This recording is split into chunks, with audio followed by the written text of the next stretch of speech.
John, we talked a little bit about social media in a business context, and from business and education, what do you see happening? Can these social media networks that are out there now doing a lot of connecting people on a more social level, can they actually be evolved into more of a business solution concept?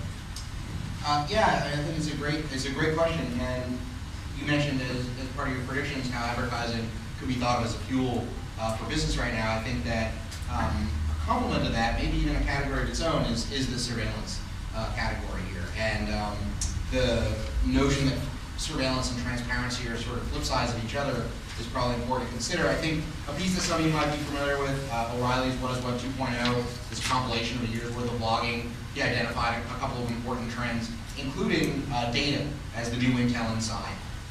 And I'm a free software and free culture evangelist, so I'll come at that problem from the other end. But I think in a lot of respects, the free culture movement is being outflanked by this land grab for data, and he has the very salient example of the difference between Amazon and Barnes and Noble.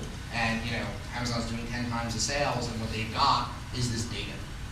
And the notion that this data has this incredible value, and the notion that in an aggregate it is worth far more than the sum of its parts, feeds into some interesting work I've been doing that folks can ask me about on the end of forgetting, as I've come to term the era that we're embarking on. So, yes.